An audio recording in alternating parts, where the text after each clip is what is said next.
नमस्कार, न्यूज के इकलौते फैमिली शो न्यूज की पाठशाला में आपका स्वागत है। मैं हूं विद्यानाथ झा। सबसे पहले आपको बता दूं कि पाठशाला में आज क्या क्या है और कौन कौन से सब्जेक्ट्स पर क्लास लगने वाली है। कल हिसाब बराबर, परसों मोदी तोड़ देंगे वो रिकॉर्ड जिस पर 64 साल से कांग्रेस को नाज। पाठशाला में आज स्पेशल चैप्टर। मोदी से हारे छत्रपों के साथ एक टेबल पर बैठे राहुल, मोदी को जवाब देने की अब कौन सी नई रणनीति बनाई। मोदी 3.0 में 300 प्लस वाली स्ट्रेंथ, 2014 वाली ताकत, फिर कौन से बचे हुए कड़े फैसले लेने वाले हैं प्रधानमंत्री नरेंद्र मोदी। सत्ता गई, अब ममता बनर्जी के हाथ से निकलेगी पार्टी। बीजेपी के साथ टीएमसी सांसदों की सीक्रेट मीटिंग में क्या हुआ। ममता के भतीजे का चार्टर प्लेन वाला खुलासा, अपने ही नेता ने क्यों कहा आसमान से जमीन पर आजा।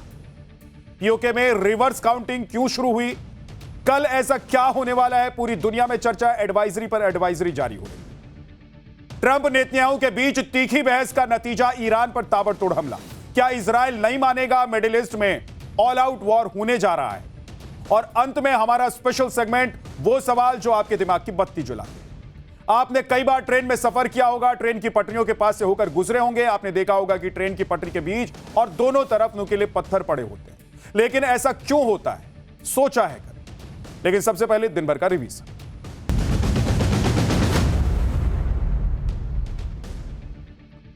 अयोध्या का राम मंदिर एक बार फिर से सियासी चर्चा में है और इस बार वजह चढ़ावा है जिस पर अखिलेश यादव ने घोटाले का आरोप लगाया है। हालांकि उन आरोपों को चंपत राय ने सिरे से खारिज कर दिया है। बावजूद इसके आरोप प्रत्यारोप का दौर जारी है। यूपी के डिप्टी सीएम ब्रजेश पाठक ने कहा है कि अखिलेश यादव झूठा नैरेटिव फैला रहे हैं। वहीं यूपी के मंत्री सुनील कुमार शर्मा ने कहा है कि अखिलेश राम विरोधी हैं। उनकी सरकार के समय रामचरितमानस फाड़ी गई। बिहार विधान परिषद की 10 सीटों के चुनाव और उपचुनाव के लिए एनडीए के 9 कैंडिडेट ने पर्चा भर दिया। इनमें से बीजेपी की ओर से एक्टर पवन सिंह और जेडीयू की ओर से निशांत कुमार भी शामिल है। नामांकन के दौरान सीएम सम्राट चौधरी और संजय झा समेत कई नेता जुटे। बता दें आपको कि सबकी निगाह उपेंद्र कुशवाहा के बेटे और मंत्री दीपक प्रकाश पर थी, जिनको एनडीए ने उम्मीदवार नहीं बनाया। मतलब यह कि अब उनका मंत्री पद जाना तय है। जयपुर के जगतपुरा में जयपुर विकास प्राधिकरण ने सोमवार को अतिक्रमण हटाने के लिए बुलडोजर चलाया। यह कार्रवाई नंदपुरी अंडरपास के रेलवे लाइन के साथ बनी सड़क की चौड़ाई 80 फीट करने के लिए की गई। इस दौरान 5 धार्मिक स्थल समेत 125 से ज्यादा अवैध निर्माण हटाए गए, जिसमें से 2 मंदिर, 1 मस्जिद, 1 मजार, 1 सत्संग भवन को प्रशासन ने ढहा दिया। इस दौरान कानून और शांति व्यवस्था बनाए रखने के लिए इलाके में इंटरनेट को बंद कर दिया गया था और भारी संख्या में पुलिस बल की तैनाती की गई। देश में नीट परीक्षा को लेकर मचे देशव्यापी बवाल और पेपर लीक के कड़े अनुभवों से सबक लेते हुए केंद्र सरकार इस बार सुरक्षा के ऐसे पुख्ता इंतजाम कर रही है। प्रश्न पत्र की छपाई, पैकेजिंग और परिवहन की पूरी प्रक्रिया को अलग अलग चरणों में बांट दिया गया है ताकि किसी एक व्यक्ति तक पूरी जानकारी ना पहुंचे। पेपर सेंटर्स और ट्रांसलेटर्स को परीक्षा खत्म होने तक सख्त निगरानी वाले लॉकडाउन में रखा गया है। या मोबाइल, इंटरनेट और किसी भी बाहरी संपर्क की अनुमति नहीं। ईरान और इजराइल के बीच में तनाव एक बार फिर से चरम पर है। दावे के मुताबिक इजराइल ने ईरान की पेट्रोकेमिकल कंपनी को निशाना बनाया है, तो वहीं ईरान ने भी हाइफा और इतामर बस्ती पर मिसाइल दाग दी है, जिसमें कई लोगों के घायल होने की आशंका है। इस बीच अमेरिकी राष्ट्रपति ट्रंप ने इजराइल और ईरान को तुरंत हमला रोकने की चेतावनी दी है। उधर बढ़ते तनाव को देखते हुए भारत सरकार ने अपने नागरिकों को ईरान यात्रा से बचने की सलाह दी। डोमिनिकन रिपब्लिक के लॉ रोमाना इंटरनेशनल एयरपोर्ट पर इमरजेंसी लैंडिंग की कोशिश के दौरान प्राइवेट जेट क्रैश हो गया। इस हादसे में पायलट और को पायलट की मौत हो गई। अमेरिका में registered gulf stream G200 jet Texas जा रहा था और तभी गंभीर मैकेनिकल खराबी की वजह से इमरजेंसी के लिए क्रू एयरपोर्ट पर वापस लौटा और इमरजेंसी लैंडिंग की कोशिश की, लेकिन लैंडिंग के समय प्लेन क्रैश हो गया, जिसके बाद जेट में लग गई आग और देखते ही देखते ये आग के गोले में तब्दील हो गया।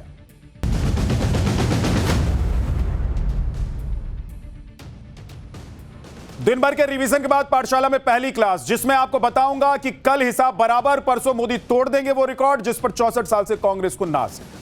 पाठशाला में स्पेशल चैप्टर आपको दिखाने वाला हूं। मोदी से हारे छत्रपों के साथ एक टेबल पर बैठकर राहुल मोदी को जवाब देने के लिए कौन सी रणनीति बना रहे हैं। मोदी 3.0 में 300 प्लस वाली स्ट्रेंथ, 2014 वाली ताकत, फिर कौन से बचे हुए कड़े फैसले लेने वाले हैं प्रधानमंत्री नरेंद्र मोदी। काउंटडाउन शुरू हो चुका है बॉस। आज 8 जून है और पीएम मोदी रिपब्लिक भारत के एक अनूठे रिकॉर्ड की बराबरी करने से बस एक दिन दूर है, सिर्फ एक दिन दूर है प्रधानमंत्री नरेंद्र मोदी उस रिकॉर्ड को तोड़ देंगे जो अभी तक किसी और के नाम है, किसी और प्रधानमंत्री के नाम है। कल पीएम मोदी उस रिकॉर्ड की बराबरी कर लेंगे और परसों यानी कि 10 जून को प्रधानमंत्री लोकतंत्र के इतिहास में एक नया अध्याय जोड़ देंगे, जिस पर लिखा होगा नरेंद्र मोदी भारत में अब तक चुनी गई सभी सरकारों में सबसे ज्यादा लंबे वक्त तक लगातार प्रधानमंत्री पद पर बने रहने वाले वन एंड ओनली लीडर। इसके बारे में आज आपको डिटेल से बताने वाला, यह सब कैसे हुआ, प्रधानमंत्री नरेंद्र मोदी ने कैसे भारत की जनता का दिल जीता, कैसे इतने लंबे वक्त तक वो भारत की जनता के नेता बने रहे और कैसे प्रधानमंत्री पद पर रहते रहते उन्होंने एक से बढ़कर एक रिकॉर्ड बना दी। लेकिन आप देखिए कि देश के पहले प्रधानमंत्री जवाहरलाल नेहरू का जो रिकॉर्ड पिछले 64 सालों में कोई सरकार, कोई नेता और कोई प्रधानमंत्री नहीं तोड़ पाया बॉस, नरेंद्र मोदी उस रिकॉर्ड को तोड़ने से सिर्फ 2 कदम दूर है, सिर्फ 2 कदम। अभी सबसे लंबे वक्त तक लगातार प्रधानमंत्री रहने वाले नेताओं की लिस्ट में नरेंद्र मोदी का नाम दूसरे नंबर पर है, लेकिन 2 दिन बाद यानी कि 10 जून को नरेंद्र मोदी का नाम इस लिस्ट में टॉप पर हो जाएगा, सबसे पहले पायदान पर, एकदम पहले नंबर पर प्रधानमंत्री नरेंद्र मोदी का नाम लिखा जाएगा। आप देखिए कि अभी जवाहरलाल नेहरू का नाम सबसे आगे, क्योंकि उन्होंने रिपब्लिक भारत में यानी कि गणतंत्र भारत में, यानी कि जब से चुनी हुई सरकार और चुने हुए प्रधानमंत्री के तौर पर कोई व्यक्ति भारत में प्रधानमंत्री के पद पर बैठा है, पीएम की कुर्सी पर बैठा है, तब लगातार 4398 दिन उन्होंने बिताए।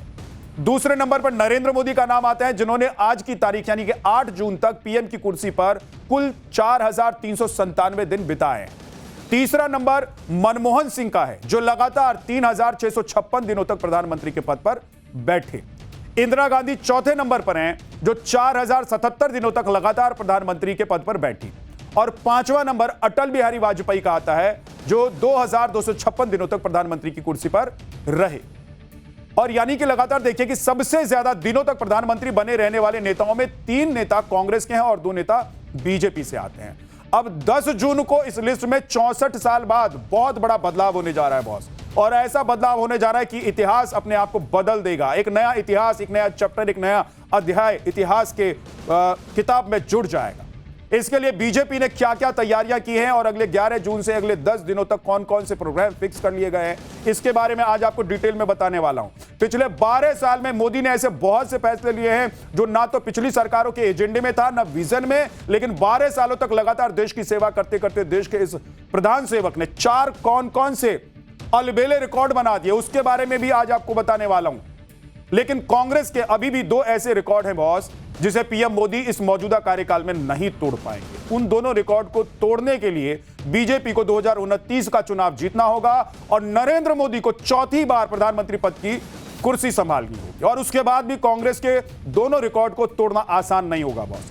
कांग्रेस के वो 2 रिकॉर्ड कौन से हैं और क्यों उन रिकॉर्ड को तोड़ने के लिए पीएम मोदी को 2031 तक का वक्त लग सकता है, आज ये भी आपको बताने वाला। इधर मोदी सरकार रिकॉर्ड पर रिकॉर्ड बनाए जा रही है, उधर इंडी गठबंधन की बेचैनी बढ़ती जा रही है बॉस। दिल्ली के बाद 2 और राज्यों में विपक्षी दलों के 2 और किले ढहने से इंडी गठबंधन का तालमेल, चाल ढाल, रूप रंग, सोच विचार सब कुछ बदल गया, बेपटरी हो गया इंडी गठबंधन। आप सोचिए कि आज इंडी गठबंधन की 25 पार्टियों ने 3 घंटे की माथापच्ची की और मोदी सरकार के खिलाफ इन 3 घंटों में सिर्फ 3 मुद्दे ही ढूंढ पाए। जबकि मीटिंग में कौन कौन मौजूद था, नाम सुनेंगे तो आप हैरान रह जाएंगे, इतने बड़े बड़े विपक्ष के नेता मौजूद। एलओपी राहुल गांधी, सोनिया गांधी, खड़गे, अखिलेश यादव, ममता, तेजस्वी, उद्धव समेत 25 पार्टियों के बड़े बड़े नेता थे भाई। लेकिन 3 मुद्दे यानी कि 12 साल का कार्यकाल, एक के बाद एक इतने आरोप लगाए गए प्रधानमंत्री नरेंद्र मोदी के खिलाफ, इतने एजेंडे इन 12 सालों में चलाए गए, लेकिन जो अंदर की खबर है कि सिर्फ 3 पॉइंट विपक्ष को यानी कि इंडी गठबंधन को मिला। इस मीटिंग में और क्या कुछ हुआ, मीटिंग से पहले ही इंडी गठबंधन को आम आदमी पार्टी ने कैसे झटका दे दिया, और जिस कॉन्स्टिट्यूशन क्लब में इंडी गठबंधन की मीटिंग होने वाली थी, वहां पर मीटिंग से पहले ही पोस्टर को लेकर क्या सीन खड़ा हो गया, क्या बवाल खड़ा होगा, यह सब भी आज आपको बताने वाला। लेकिन पहले एक ट्रेलर देखिए।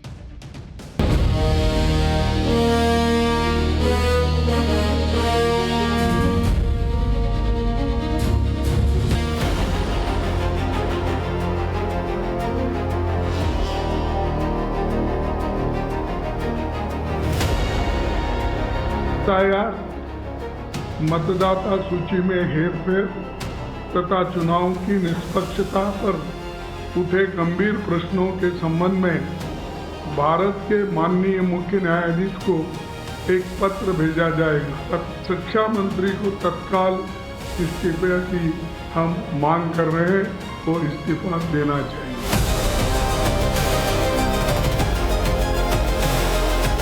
देखिए, आम आदमी पार्टी का जहां तक प्रश्न है, हम पहले स्पष्ट कर चुके हैं कि आम आदमी पार्टी इंडिया गठबंधन का हिस्सा नहीं है, तो आज की मीटिंग में शामिल होने का कोई सवाल नहीं उठता है।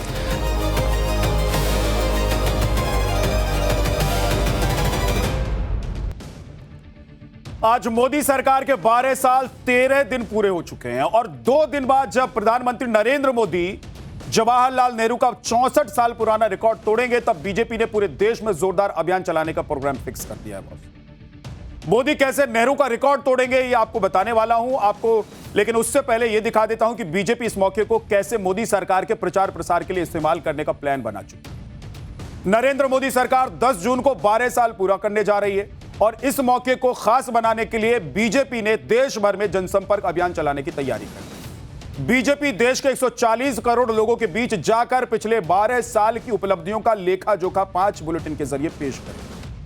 इसके लिए बीजेपी ने राष्ट्र प्रथम नाम की बुकलेट तैयार की है, जिसमें मोदी सरकार के पिछले 12 वर्ष में किए गए उन बड़े फैसलों का जिक्र किया गया है जिन फैसलों को मोदी सरकार ने देश हितों को सर्वोपरि रखते हुए लिए हैं।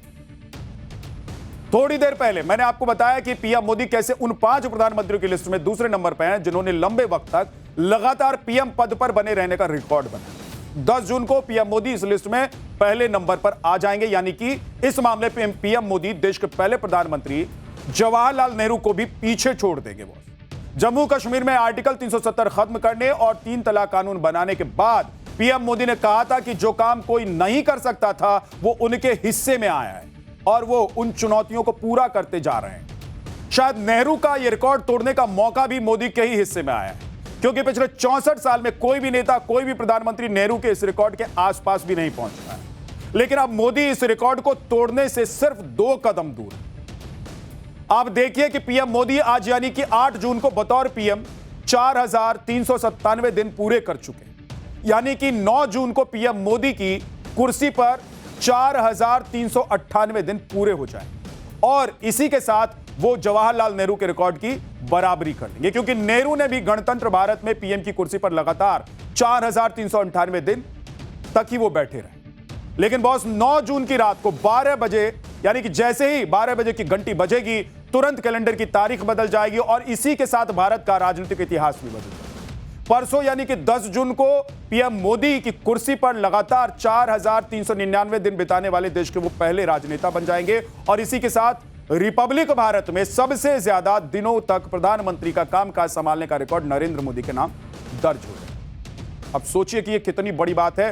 मतलब देश के इतने रुके हुए, छूटे हुए या ना होने वाले जो लोग कहते थे काम थे, वो प्रधानमंत्री नरेंद्र मोदी तो कर ही रहे, उन्होंने किया ही। लेकिन अब ये सोचिए ये रिकॉर्ड भी अपने नाम कर ले। पीएम मोदी नेहरू का ये रिकॉर्ड कैसे तोड़ेंगे, इस बात को समझाने के लिए हमने आपके लिए एक और ग्राफिक्स तैयार किया है। इसके जरिए आप आसानी से समझ सकते हैं कि पीएम मोदी कैसे नेहरू का रिकॉर्ड तोड़ने जा रहे हैं। आप देखिए कि आजादी के बाद जब देश में पहला आम चुनाव हुआ, नतीजे आए, उसके बाद अब मैं दोनों तरफ आपको दिखा रहा हूं, एक तरफ प्रधानमंत्री नरेंद्र मोदी और एक तरफ पूर्व प्रधानमंत्री जवाहरलाल नेहरू। लेकिन अब 17 अप्रैल 1952 को पहली लोकसभा का गठन जब हुआ था, आपको याद होगा, उसके बाद प्रधानमंत्री जवाहरलाल नेहरू ही थे और लोकसभा की पहली बैठक 13 मई 1952 को आयोजित हुई और इसी दिन पंडित जवाहरलाल नेहरू ने प्रधानमंत्री पद की शपथ ली। इस हिसाब से देखा जाए तो नेहरू पहला चुनाव जीतने के बाद लगातार 4398 दिन तक, यानी कि 12 साल 15 दिन तक चुनी हुई सरकार के प्रधानमंत्री बने। अब पीएम मोदी को देख लीजिए। नरेंद्र मोदी को 20 मई 2014 को एनडीए संसदीय दल का नेता चुना गया। इसके बाद 26 मई 2014 को नरेंद्र मोदी ने पहली बार प्रधानमंत्री पद की शपथ और तब से नरेंद्र मोदी लगातार प्रधानमंत्री के पद पर बने हुए हैं। इस तरह से 2 दिन बाद 10 जून को पीएम मोदी 4399 दिन तक, यानी कि 12 साल 16 दिन तक चुनी हुई सरकार के प्रधानमंत्री बनने का नया रिकॉर्ड बना और वो पहले ऐसे भारत के नेता बन जाएंगे जो इतने वक्त तक इस कुर्सी पर बैठने वाले एक ही बार में, यानी कि बिना ब्रेक के एक साथ इतने लंबे वक्त तक वो इस कुर्सी पर बैठे रहेंगे या ब्रेक लेने के बाद भी कोई नेता इतने लंबे वक्त तक प्रधानमंत्री की कुर्सी पर नहीं रहा।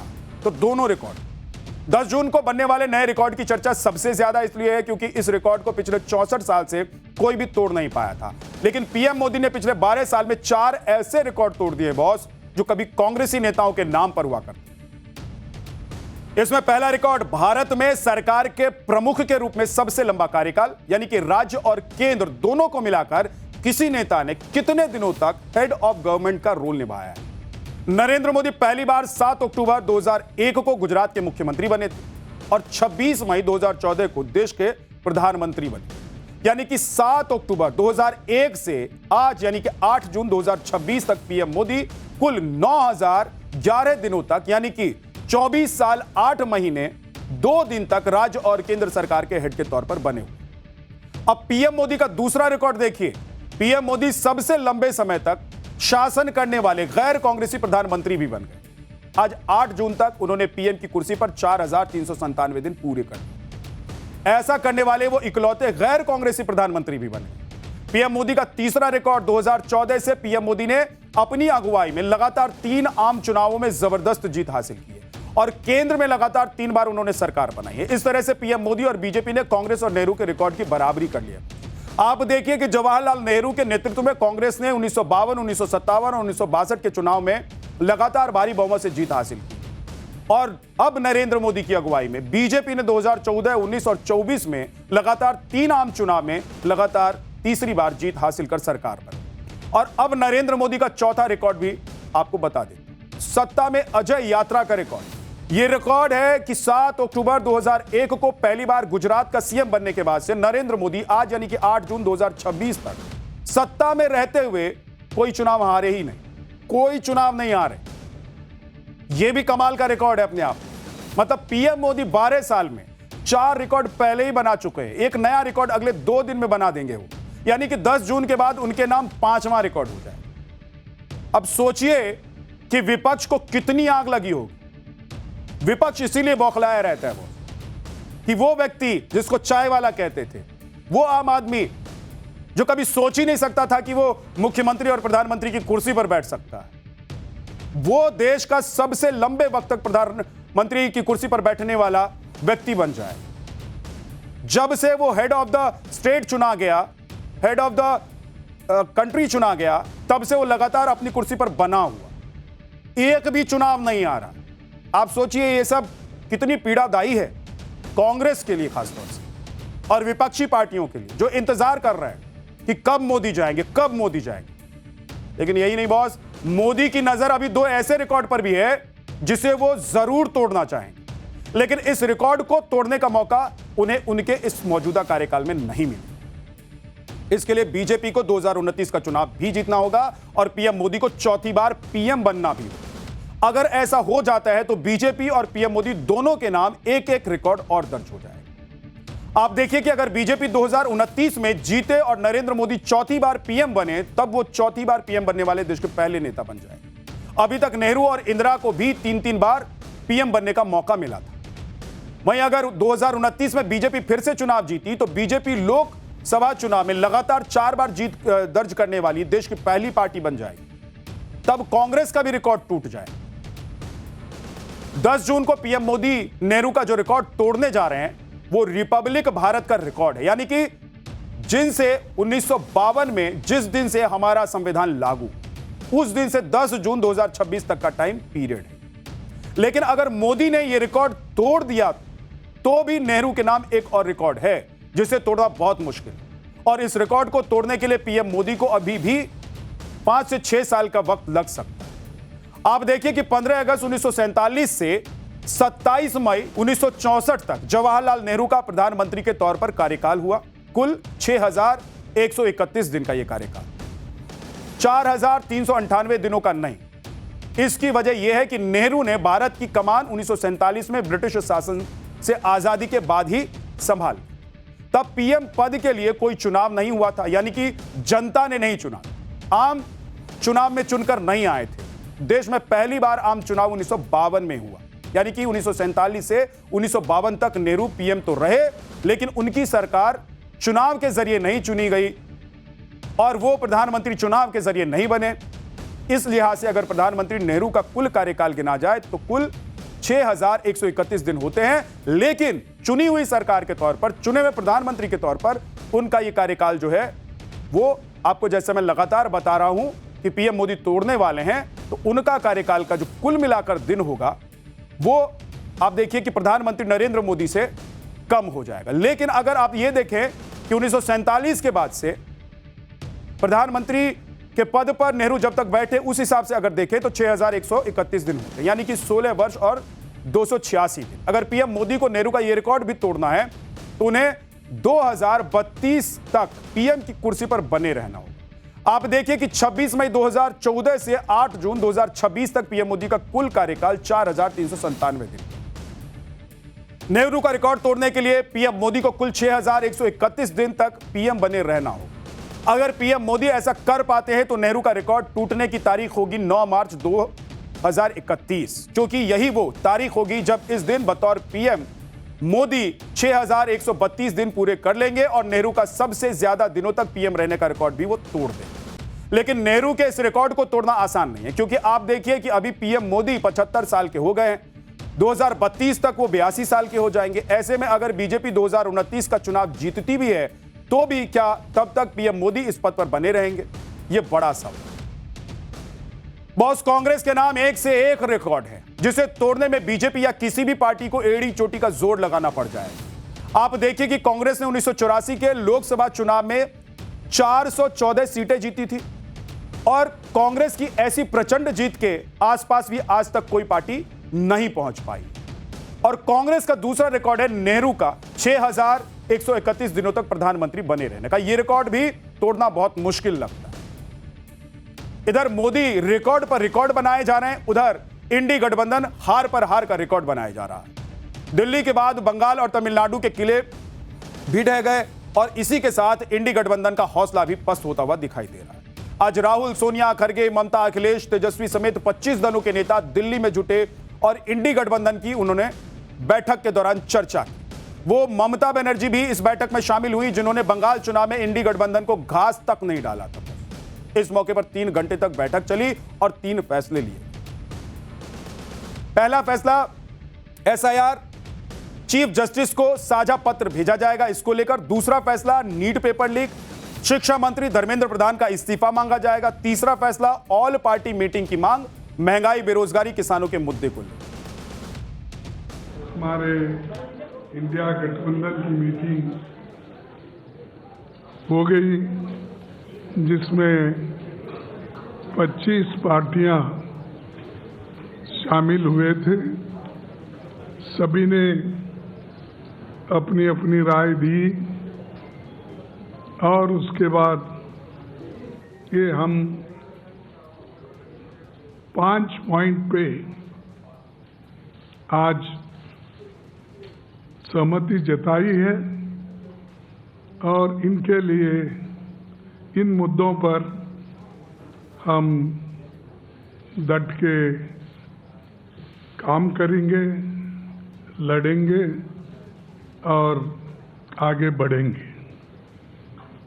एसआईआर, मतदाता सूची में हेरफेर तथा चुनाव की निष्पक्षता पर उठे गंभीर प्रश्नों के संबंध में भारत के माननीय मुख्य न्यायाधीश को एक पत्र भेजा जाएगा। शिक्षा मंत्री को तत्काल इस्तीफे की हम मांग कर रहे हैं, वो इस्तीफा देना चाहिए, क्योंकि उनके कार्यकाल में नीट और सीबीएसई परीक्षाओं में शामिल लाखों युवकों के साथ विश्वासघात हुआ है। देखिए, जो भी बातें रखी गई हैं खड़गे जी द्वारा मीडिया को जो है ब्रीफ कर दिया गया है।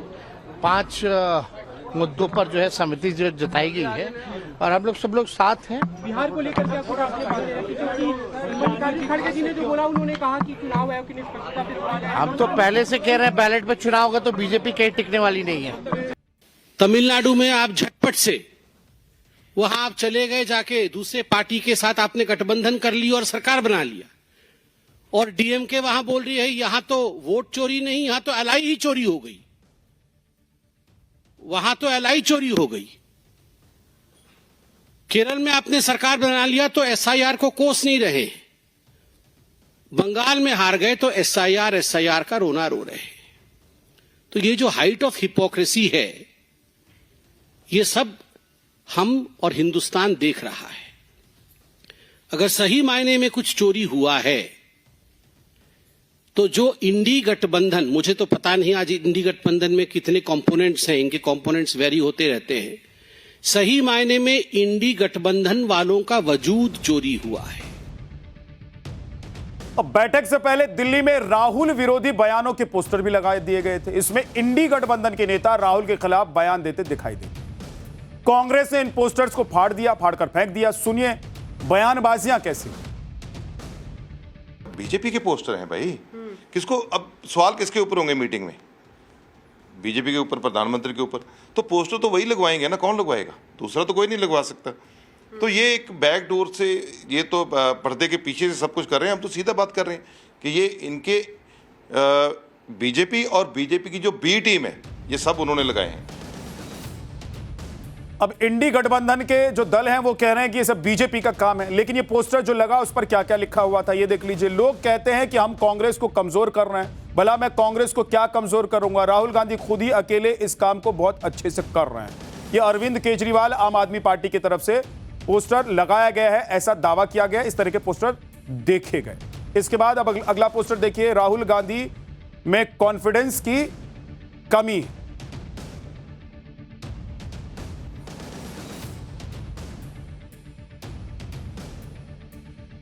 तो ये कंसिस्टेंसी, कॉन्फिडेंस, हर तरह के पोस्टर लगा दिए गए। राहुल गांधी को टारगेट करते हुए पोस्टर्स लगाए गए।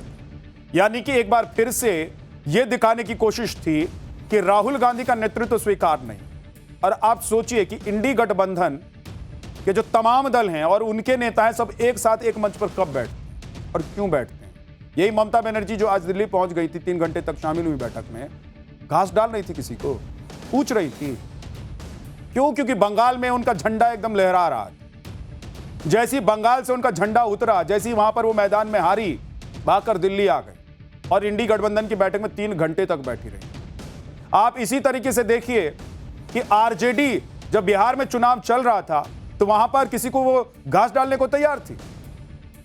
कांग्रेस दिल्ली में जब चुनाव चल रहा था तो किसी को घास डाल रही थी। समाजवादी पार्टी जब उत्तर प्रदेश में चुनाव चल रहा था तो एकदम बमबमाई हुई। ये सभी वो लोग हैं, ये सभी वो दल हैं जब चुनाव के मैदान में मार खाते हैं, हार जाते हैं तो एक साथ बैठकर रणनीति बनाने की कोशिश करते हैं। लेकिन आप सोचिए कि हारे हुए लोगों का जो मंच है वो देश को कैसे जिता पाए। वहीं आम आदमी पार्टी ने इंडी गठबंधन को झटका दे दिया है। आम आदमी पार्टी इस बैठक में शामिल ही नहीं। संजय सिंह ने क्या कह दिया और कैसे झटका दे दिया और कैसे इंडी गठबंधन को लेकर उन्होंने बड़ा बयान दिया, एक बार सुन लीजिए। देखिए, आम आदमी पार्टी का जहां तक प्रश्न है, हम पहले स्पष्ट कर चुके हैं कि आम आदमी पार्टी इंडिया गठबंधन का हिस्सा नहीं है, तो आज की मीटिंग में शामिल होने का कोई सवाल नहीं उठता है। ये अलगे अपनी डबली अपना राग, सब इंडी गठबंधन के जो दल हैं वो अपनी डबली अपना राग अलापते हैं बॉस। इसीलिए यह हाल है ना इंडी गठबंधन। इतने सारे गठबंधन में दल हैं लेकिन तब भी गठबंधन हर जगह मार खाता।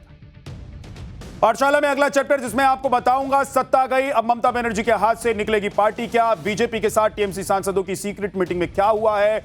ममता के भतीजे का चार्टर प्लेन वाला खुलासा अपने ही नेता ने क्यों कह दिया आसमान से जमीन पर आता? बंगाल में गजब ही खेला चल रहा है। अभी तक कहा जाता था कि बंगाल से ममता बनर्जी को हटाना किसी के बूते की बात नहीं, खुद ममता बनर्जी कहती थी और ममता बनर्जी के सपोर्टर्स कहते थे। और यही इंडी गठबंधन के जो बाकी दल थे वो कहते थे कि भाई ममता बनर्जी को कौन उखाड़ देगा, वहां से कौन हटा देगा। लेकिन पिछले 1 महीने में, सिर्फ 1 महीने में बॉस, ममता बनर्जी के सारे सियासी दाव पेच धरे के धरे रह गए। ममता बनर्जी के हाथ से 15 साल की सत्ता तो गई ही, अब सालों से जो उनकी पार्टी थी, जो उनका जनाधार था, वो उनके हाथ से निकल रहा। इधर ममता बनर्जी इंडी गठबंधन के भरोसे वापसी की तैयारी कर रही हैं बॉस। सोचिए कि अपने बूते हार गई तो अब इंडी गठबंधन के भरोसे वापसी की तैयारी, अपने भतीजे अभिषेक बनर्जी के लिए फंडिंग करने में जुट गई हैं। उधर टीएमसी के विधायकों के बाद अब सांसदों ने भी बगावत कर। पहले ऋता बनर्जी ने विद्रोह करके टीएमसी विधायकों को अपने पाले में कर लिया और ममता बनर्जी को किनारे लगाते हुए नेता विपक्ष के पद पर कब्जा कर लिया। अब ममता बनर्जी के सांसदों ने खेला कर दिया है। ये देखिए, ये सांसद है ममता बनर्जी के, जो कल तक टीएमसी का झंडा लेकर चल रहे थे। बीजेपी ने तो पहले ही सिग्नल दिया था कि टीएमसी के सांसद उनके संपर्क में। आज ममता बनर्जी के 2/3 सांसदों ने अपना अलग गुट बना लिया है बॉस। मतलब पहले देखिए कि पार्षद गए, फिर विधायक गए और अब सांसद गए। तो बचा क्या? सत्ता गई, पार्षद गए, विधायक गए, सांसद गए, ममता बनर्जी के हाथ खाली रहे। सबसे पहले टीएमसी के राज्यसभा सांसद सुखेंदु शेखर रॉय ने इस्तीफा दिया। उन्होंने राज्यसभा की सदस्यता और पार्टी के सभी पदों को एक साथ छोड़ दिया। इसके बाद टीएमसी के 10 से ज्यादा सांसदों ने बीजेपी के साथ सीक्रेट मीटिंग की। बताया जा रहा है कि टीएमसी के 2/3 से ज्यादा सांसद ममता के विरोध में खड़े हैं। मतलब जिस ममता से उन्होंने टिकट लिया था, जिस ममता की पार्टी के चुनाव चिन्ह पर चुनाव लड़े, उनके विरोध में खड़े हो गए। इसी को कहते हैं बॉस वक्त कैसे बदल जाता है ना, पता नहीं चलता। कल तक जो ममता बनर्जी धमकाती थी, जो अभिषेक बनर्जी धमकाते थे, आज देखिए ममता बनर्जी इंडी गठबंधन की बैठक में अपनी पार्टी और अभिषेक बनर्जी को कैसे बचाएं उसके लिए लॉबिंग कर रहे हैं। कुल मिलाकर टीएमसी पूरी तरह से टूट चुकी है। ममता बनर्जी ने ऐसी कौन सी गलती कर दी कि पार्टी के अंदर ही उनका जबरदस्त विरोध हो रहा है। आज आपको बताने वाला हूं जनता में टीएमसी को लेकर अब कहां गुस्सा फूटा है और कहां टीएमसी नेताओं के ठिकानों से हथियार बरामद हो रहे हैं, कैसे टीएमसी नेताओं का काला चिट्ठा एक एक करके सामने आ रहा है, यह भी आज आपको बताने। लेकिन सबसे पहले एक ट्रेन।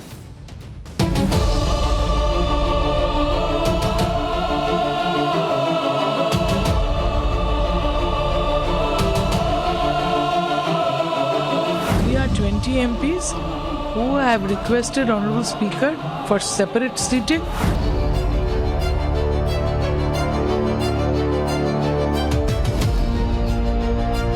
सुखेंदुदा जो बोले हैं वो एकदम सही है। पार्लियामेंट क्विज करने का जगह नहीं है। सुखेंदुदा जो बोल रहे हैं मैं भी वो चीज भुगत के आया हूँ। एक एक आदमी सेफ नहीं है, पूरा इलाका, एक एक जिला को ये लोग कंट्रोल करते हैं।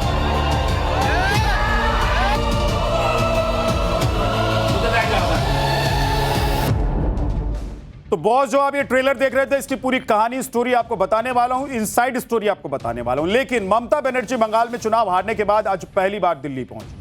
उनके साथ उनके भतीजे और टीएमसी सांसद अभिषेक बनर्जी भी थे। ममता बनर्जी को उम्मीद थी कि इंडी गठबंधन की मीटिंग में उन्हें सपोर्ट मिलेगा, लेकिन दिल्ली पहुंचने से पहले उनके साथ खेला हो गया बॉस। बताया जा रहा है कि टीएमसी के 20 से ज्यादा सांसदों ने बगावत कर दी। टीएमसी के बागी सांसदों ने लोकसभा स्पीकर को लेटर तक लिख दिया। बताया जा रहा है कि स्पीकर को लिखे पत्र में 21 सांसदों के हस्ताक्षर भी। ये सभी बागी सांसद अलग गुट, अलग पार्टी बना सकते हैं। सुनिए कि टीएमसी सांसद काकोली घोष ने क्या कहा। We are 20 MPs who have requested Honorable Speaker for separate seating, and we will be working in conjunction of the central and state government for development of West Bengal, and we are against the lawlessness, misgovernance and unemployment in the state of West Bengal over the past few years. Mamata Banerjee जब इंडी गठबंधन की meeting के लिए निकल रही थी तो उनसे टीएमसी सांसदों को लेकर सवाल पूछे गए, लेकिन ममता बनर्जी बिना कुछ कहे निकल गई। ममता बनर्जी ने तो कुछ नहीं कहा, लेकिन टीएमसी के बागी सांसदों की एक तस्वीर ने पूरी कहानी साफ कर दी। बताया जा रहा है कि ममता बनर्जी के दिल्ली पहुंचने से पहले ही टीएमसी के बागी विधायकों ने प्लानिंग कर ली थी। जब ममता बनर्जी दिल्ली पहुंची तो टीएमसी के 10 से ज्यादा बागी जो नेता थे, उन्होंने भूपेंद्र यादव के घर पहुंचकर उनसे बात कर ली। टीएमसी सांसदों के साथ हुई सीक्रेट मीटिंग में बंगाल के सीएम शुभेंदु अधिकारी भी शामिल हुए। बताया जा रहा है कि सीक्रेट मीटिंग में काकोली घोष, प्रसून बनर्जी, शताब्दी रॉय, अजित कुमार मल, बापी हल्दर, जून मालिया, जगदीश चंद्र वर्मा, कालीपाड़ा सोरेन, अरूप चक्रवर्ती, पार्थ भौमिक, शर्मिला सरकार और सुखेंदु शेखर रॉय शामिल। भूपेंद्र यादव के घर पर टीएमसी सांसदों की सीक्रेट मीटिंग की खबर आई तो टीएमसी सांसद कीर्ति आजाद ने तुरंत एक ट्वीट किया। उन्होंने कहा कि बीजेपी के भ्रष्ट तंत्रों द्वारा फैलाई गई झूठी और मनगढ़ंत कहानी में 20 सांसदों की संख्या बताई जा रही है, जबकि भूपेंद्र यादव के घर पर हुई बैठक में 13 सांसद उपस्थित थे बॉस, जिनमें से 12 लोकसभा से और एक राज्यसभा से। इसके अलावा किसी और ने हस्ताक्षर नहीं किए हैं। टीएमसी सांसदों ने अचानक विद्रोह नहीं कर दिया है, या जो उनके बगावती तेवर दिखाई दे रहे हैं वो अचानक नहीं है, बल्कि इसकी चिंगारी चुनाव हारने के बाद से ही लगनी शुरू हो गई। लेकिन आज ममता बनर्जी को सबसे तगड़ा झटका तब लगा जब टीएमसी के सबसे अनुभवी और कद्दावर राज्यसभा सांसद सुखेंदु शेखर रॉय ने अचानक से अपने पद से इस्तीफा दिया। सुखेंदु शेखर रॉय ने न सिर्फ राज्यसभा सदस्यता से इस्तीफा दिया बल्कि पार्टी भी उन्होंने छोड़ दी, यानी कि पार्टी की सदस्यता भी उन्होंने छोड़ दी। उन्होंने अपना इस्तीफा देते हुए कहा कि चुनाव में लोगों ने बीजेपी के पक्ष में भारी जनादेश दिया है, जिसका मकसद टीएमसी के 15 साल के अराजक शासन को खत्म करना है, जो बड़े पैमाने पर बेलगाम भ्रष्टाचार, महिलाओं के खिलाफ अत्याचार, स्वास्थ्य, शिक्षा, उद्योग, कानून, स्वास्थ्य में नाकाम रहने की वजह से पैदा हुआ। चुनी हुई सरकार ने पश्चिम बंगाल के विकास और पुनर्निर्माण के लिए पहल शुरू कर दी। इस्तीफा देने के बाद सुखेंदु अधिकारी ने टीएमसी सरकार में हुए घोटालों की पूरी लिस्ट गिना दी। सुनिए कि उन्होंने क्या कहा। करोड़ रुपया लूट हुआ, इसलिए मैंने मांग कर रहा हूं। अभी तो मैं आम जानता हूं, मैं मांग कर सकता हूं नई सरकार के पास कि जो पिछले 5 सालों में, मैं ज़्यादा समय नहीं बोलता हूँ, सिर्फ पिछले 5 साल में बंगाल के हर एक अस्पताल में जो सामान खरीदा गया, जैसे कि इंजेक्शन, सलाइन, दवाइयाँ, किससे खरीदा गया, कौन कंपनी से खरीदा गया, इसका टेंडर हुआ था कि नहीं हुआ था, कितने पैसे में खरीदा गया, और इसका क्वालिटी जांच हुआ था कि नहीं हुआ था, इस बारे में फोरेंसिक ऑडिट होना चाहिए। हमको तो अपनों ने लूटा, गैरों में कहां दम था, हमारी कश्ती वहां डूबी जहां पानी कम था। सरकार जाते ही कैसे टीएमसी के ही सांसद और विधायक पानी पी पी कर ममता बनर्जी और 15 साल की सरकार को कोस रहे हैं। ऐसा लग रहा है कि ये सभी लोग तब आंख बंद करके सोए हुए थे। सवाल तो सुखेंदु जी से भी पूछे जाएंगे कि भाई जब 15 साल में आप ये सब देख रहे थे, महसूस कर रहे थे, तो सोए काहे हुए थे? उठ के जागे क्यों नहीं? सिस्टम के खिलाफ बोले क्यों नहीं? पार्टी क्यों नहीं छोड़ दी? और ममता बनर्जी सत्ता से चली गई हैं तो आप कह रहे हैं कि सब बुरा था। सवाल उनसे भी है, लेकिन सुखेंदु शेखर का सीधा इशारा अभिषेक बनर्जी और उनकी टीम पर। लेकिन यही बात ममता बनर्जी ना तो समझने को तैयार है, ना ही वो अभिषेक बनर्जी के खिलाफ कुछ सुनना चाहती। आप देखिए कि ममता बनर्जी ने अपने भतीजे को पार्टी से लेकर संसद तक में जबरदस्त प्रमोट किया, लेकिन जब अभिषेक बनर्जी का विरोध खुलकर हो रहा है तब भी ममता बनर्जी की आंखें नहीं खुल रही। जैसे इन नेताओं की सरकार रहते हुए नहीं खुली थी, अभी भी ममता बनर्जी की आंख अपने भतीजे को लेकर नहीं खुल रही। सुनिए कि ममता बनर्जी ने विधानसभा में नेता विपक्ष का पद छीनने वाले उन्हीं की विधायक कैसे खुलकर अभिषेक बनर्जी का विरोध करते नजर आ रहे। सुनिए। सुखेंदुदा जो बोले हैं वो एकदम सही है। पार्लियामेंट क्विज करने का जगह नहीं है, क्विज मास्टरी करने का अलग सा जगह है, स्टूडियो है। कि अभिषेक बंदोपाध्याय का जो संगठन लोग बोलते हैं, उस संगठन में बंगाली में आप जानते हैं संघ का मतलब क्या है, गठन का मतलब क्या है। उसमें संघ है मगर गठन नहीं है। सुखेंदुदा जो बोल रहे हैं, मैं भी वो चीज भुगत के आया हूँ। पिछले 1 साल में पार्लियामेंट के अंदर जितना बहस हुआ था, मैं उससे बाकी लोगों से ज्यादा बहस में भाग लिया।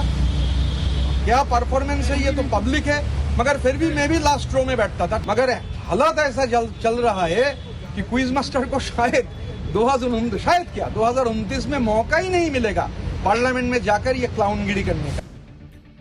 लेकिन देखिए बॉस, ये तमाम विधायक, सांसद और पार्षद जो अब टीएमसी को छोड़ रहे हैं, इनको अपॉर्चुनिस्ट क्यों नहीं कहा जाए? क्योंकि अभी तक तो पार्टी से टिकट लेकर चुनाव लड़ने कर तैयार थे और चुनाव लड़े भी और विधायक भी बने, पार्षद बने, सांसद बने।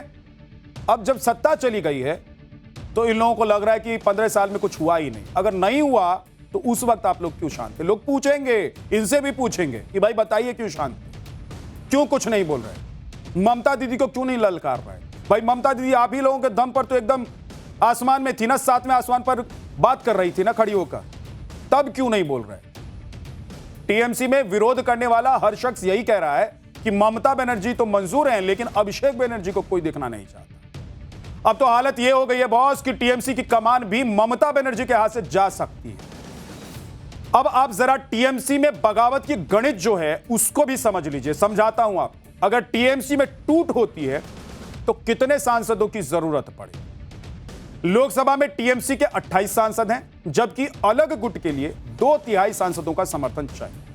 अगर 2/3 सांसद टूट जाते हैं तो उनकी सदस्यता संसद से नहीं जाएगी। ऐसे में गणित कहता है कि 19 सांसदों का समर्थन, कम से कम 19 सांसदों का समर्थन जरूरी है। मतलब 19 सांसद एक साथ आ जाएं और पार्टी से अलग हो जाए।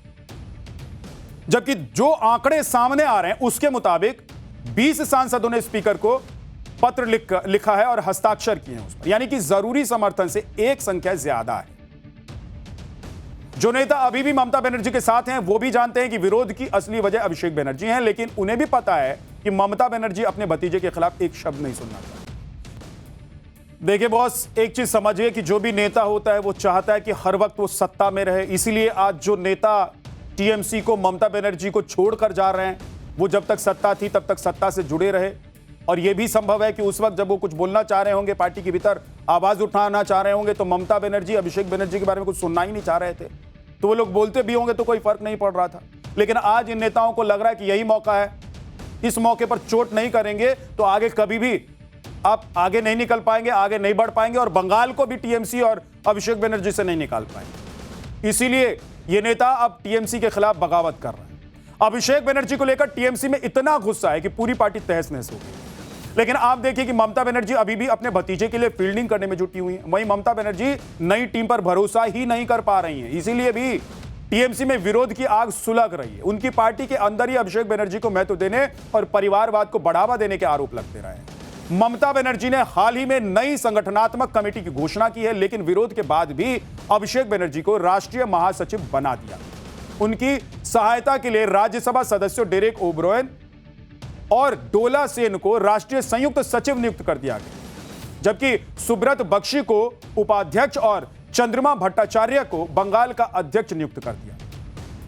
नई राज्य कमेटी में भी ममता बनर्जी ने पुराने सदस्यों पर ही भरोसा दिखा है, जिसकी वजह से विरोध हो रहा है कि भाई सब कुछ अगर पुराना ही है तो नया संगठन और नया सब कुछ जो आप दिखा रही हैं कि हमने सब नया कर दिया, बदल दिया, उसमें नया क्या है? ऐसा कुछ हुआ ही नहीं है, लोग तो पुराने ही है ना। जिस पार्टी ने 15 साल तक बंगाल पर राज किया बॉस, उसकी हालत यह हो सकती है किसी ने सोचा भी नहीं हो। उसकी हालत यह है कि उनके नेता बीच सड़क पर मार खा रहे हैं, लोग दौड़ा दौड़ा कर पीट रहे हैं। इन लोगों में बंगाल को इतना लूटा है, मतलब इतना लूटा है, लोग बर्दाश्त नहीं कर पा रहे हैं और तस्वीरें सामने आ रही हैं। हालांकि यह तस्वीर चिंता वाली भी है कि लोकतंत्र में, जनतंत्र में और कानून व्यवस्था जहां पर हो, जहां पर लॉ एंड ऑर्डर हो, वहां पर ऐसी तस्वीरें नहीं आ सकती और नहीं आनी चाहिए। लेकिन आप सोचिए बॉस कि कितना गुस्सा होगा उन लोगों में जिनको आज मौका मिल रहा है और नेता दिख जा रहा है तो दौड़ा दे रहे हैं। अब तो टीएमसी के नेता आरोप लगा रहे हैं कि बंगाल में चल रहे सिंडिकेट के पीछे एक ही आदमी का हाथ था, लेकिन पार्टी की दुर्गति करने के बाद भी वो जमीन पर नहीं आ रहे। सुनिए कि रीता बनर्जी ने आज इस मामले में क्या कहा। एमपी का जो तनख्वाह है उससे चार्टर्ड फ्लाइट होता नहीं है। इतना कूपन मिलता है साल भर में, पहले टर्म में 6 साल, फिर 15 महीना, 1 साल इधर पकड़ लीजिए तो 7 साल तो एमपी था। कूपन खर्च नहीं होता है और वो भी बिजनेस क्लास का कूपन। तो जाए बिजनेस क्लास में, कौन मना कर रहा है, मगर चार्टर्ड फ्लाइट थोड़ा बंद करे। करोड़ों करोड़ों रुपया ये किसका पैसा है? अगर तृणमूल का पैसा है तो ये पैसा खर्च हो।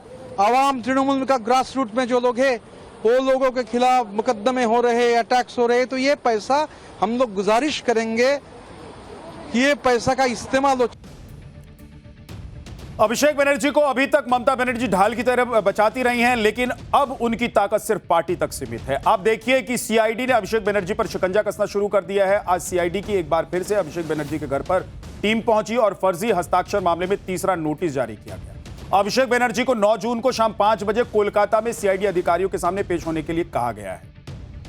ममता बनर्जी को समझना चाहिए कि पार्टी में विरोध किस बात को लेकर है। आज उनकी सीनियर सांसद काकोली घोष ने कह दिया कि वो सिर कटवा लेंगी, लेकिन अब और नहीं सहेंगी। सुनिए कि काकोली घोष ने आज क्या कहा। मैं 84 से ममता बनर्जी के साथ हूं और 96 से लेकर 2001 तक 2005 में काउंसिलर इलेक्शन में मुझे लड़ाया, मैं लड़ गई। और किसके खिलाफ लड़ी? वहां तब बामफ्रंट थे, कहीं चीफ मिनिस्टर के खिलाफ, कहीं चीफ व्हिप के खिलाफ, कहीं मेयर के खिलाफ। मैं तो लड़ते लड़ते यहाँ आई हूँ। मेरे, आप जानते कि नहीं है मुझे पता नहीं, मेरे मामा जी, खुद का मामा, ये 5 दफे का सांसद थे, 5 या 7 दफे राज्यसभा लोकसभा मिलाकर कम्युनिस्ट लीडर थे।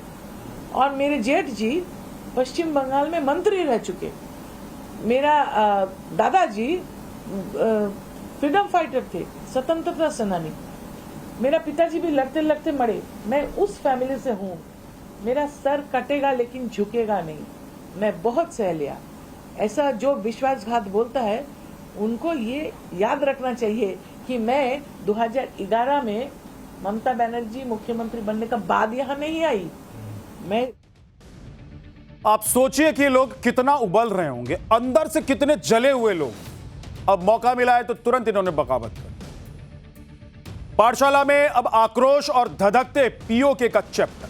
पीओके में रिवर्स काउंटिंग क्यों शुरू हुई, कल ऐसा क्या होने वाला है, पूरी दुनिया में चर्चा है। एडवाइजरी पर एडवाइजरी क्यों जारी हो रही है।